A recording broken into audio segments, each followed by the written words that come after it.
Elle sillonne les routes de France depuis juin pour sensibiliser aux enjeux de la corruption. L'association Anticorps vient à la rencontre des habitants avec l'objectif de renforcer l'engagement citoyen et mobiliser de nouveaux sympathisants.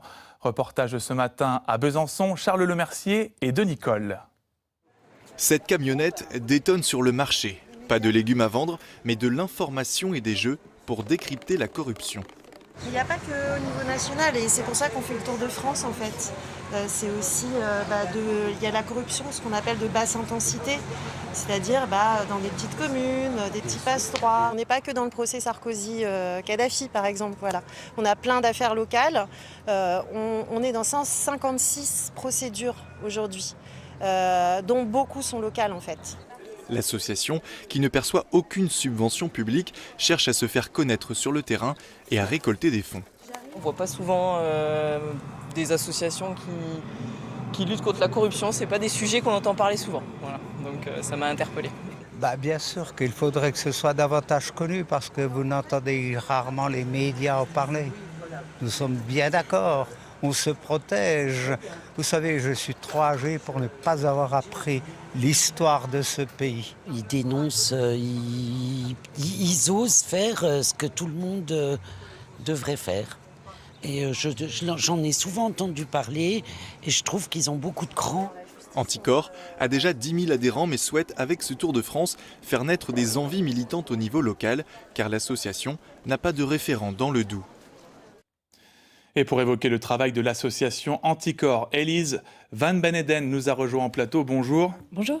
Vous êtes avocate au barreau de Paris et vice-présidente de l'association Anticorps. Anticorps, on l'a vu, c'est 10 000 adhérents en France, 80 groupes locaux, mais aussi, on l'a vu dans le sujet, vous continuez d'essayer de convaincre de nouvelles personnes de rejoindre l'association. Oui, absolument. Notre objectif premier, c'est la sensibilisation. On veut faire comprendre aux citoyens que la corruption, c'est grave et que ça coûte beaucoup d'argent, puisqu'il y a un rapport qui a chiffré la corruption à 120 milliards d'euros par an uniquement en France. Donc c'est quelque chose qui nous coûte en tant que citoyens et on est tous victimes de la corruption. On paye plus d'impôts pour compenser cette somme, mais il y a aussi des inégalités très fortes qui se créent du fait de la corruption. On n'accède pas à un emploi public, par exemple, on n'accède pas à un marché public et de manière générale, on accède beaucoup moins aux services publics dont on a besoin en tant que citoyen. Et on vient dire aussi que notre travail est local. Comme le disait ma collègue, on ne travaille pas que sur les grandes affaires, on s'intéresse énormément aux petites affaires parce qu'on sait que sur le plan local, il y a beaucoup d'impact sur la vie des citoyens. Donc on vient dire qu'on est aussi là dans le Doubs, que si les citoyens sont témoins de situations et qui pensent que c'est de la corruption, ils peuvent nous saisir pour qu'on étudie les dossiers. Pourquoi est-ce que c'est important de s'engager contre la corruption quand on est citoyen ?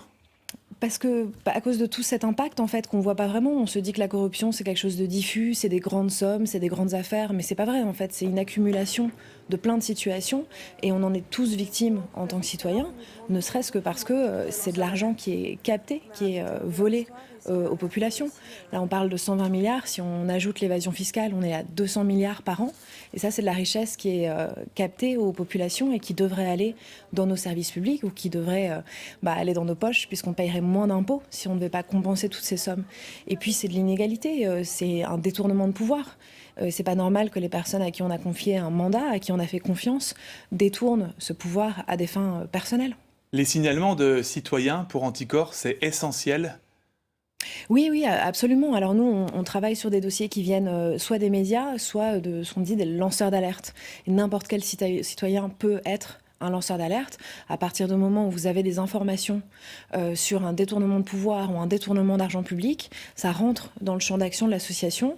Nous, on regarde les dossiers, on les étudie, on voit s'il y a une qualification pénale qui est possible, et après, on saisit le procureur de la République, ce qui permet aussi aux citoyens de rester en retrait et de ne pas subir des représailles. C'est l'association qui s'expose pour mettre au grand jour ces dossiers-là. Et vous avez quelles organisations, quelles instances, ici par exemple en Franche-Comté, dans votre viseur ? On n'a pas de dossier pour le moment et c'est parce qu'on n'a pas de responsable dans le Doubs, probablement qu'on n'a pas encore de dossier, mais on sait que la corruption est partout en fait. Elle est évidemment en France, elle est dans d'autres pays. Ce qui change, c'est l'intensité de la corruption, mais il y en a partout en fait. C'est une question de rapport humain au pouvoir.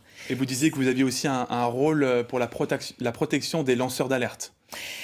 Oui, absolument. Alors nous, on les protège en prenant leur alerte et en gérant leur alerte et en nous mettant, nous, en avant, en portant plainte devant le procureur de la République pour qu'eux ne subissent pas de représailles.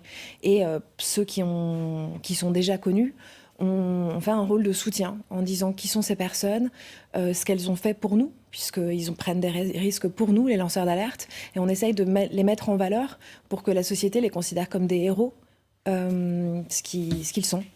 Merci beaucoup, Élise Van Beneden, d'avoir répondu à nos questions. Je rappelle que l'association Anticorps sera de nouveau à Besançon demain de 14h à 17h, place du 8 septembre.